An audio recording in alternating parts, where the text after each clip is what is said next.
Halo sahabat Merdeka, berjumpa dengan saya Lia Harahap dalam Top News Kamis 3 Juli 2025. Berita pertama, Menteri ESDM Bahlil Lahadalia menegur keras anak buahnya di DPR. Selanjutnya, Wakil Menteri Tenaga Kerja Immanuel Ebenezer geram mendapat surat dari pengusaha yang merasa terzalimi. Menteri Energi dan Sumber Daya Mineral Bahlil Lahadalia meluapkan kekesalannya dalam rapat dengan Komisi 12 DPR pada Rabu kemarin. Kemarahan disampaikan Bahlil ketika membahas pemerataan akses listrik di tiap pelosok desa.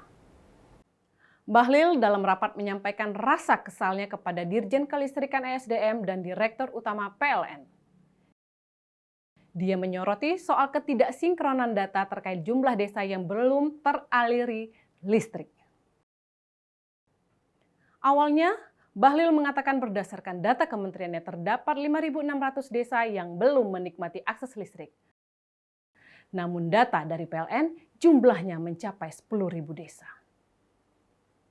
Nah, saya sampaikan kepada Bapak Presiden atas arahan dan visi besar Bapak Presiden tentang swasembada energi, jadi energi ini harus juga dirasakan di desa-desa.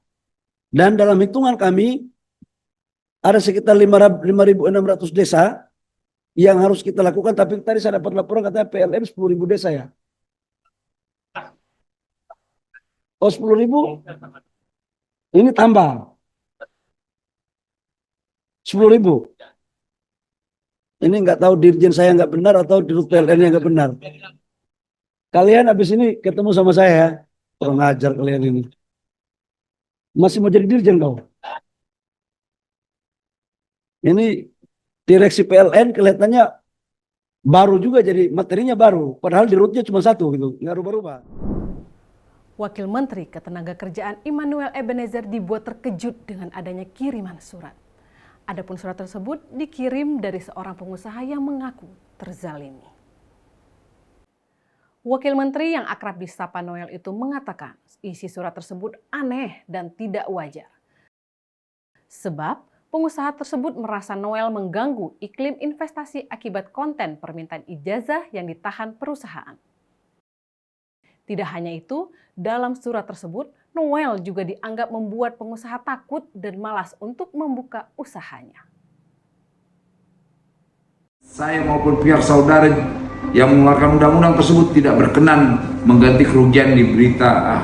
Ini orang awur nih. Untuk itu, dalam surat ini kami menitipkan ijazah atau dokumen para karyawan zolim dan penipu. Apa nih maksudnya? Jadi lucu ini, ada pengusaha yang dizolimin kayak nih. Jadi dia bilang ya dia pengusaha yang dizolimin. Dia ngulangin ijazah, saya hanya terheran-heran aja. Dia sampaikan ke Komisi 9, Komisi 6, ke Presiden, ke Tuhan Yang Maha Esa, ke atasan saya, ke bawahan saya, cuman bicara tentang konten-konten saya telah menjolimi dia. Saya nggak ngerti nih, perasaan saya tidak pernah menzolimi perusahaan atau pengusaha. Yang saya lakukan adalah pembinaan, penertiban, agar para pengusaha ini tertib, patuh terhadap Undang-Undang Ketenagakerjaan, terhadap surat edaran yang sudah kita berikan. Nah ini udah ada perlawanan nih. Jadi mereka merasa dizolimin karena kita minta agar pengusaha itu membalikkan ijazah para karyawannya, nggak boleh ada penalti. Nah ini ada perlawanan yang luar biasa.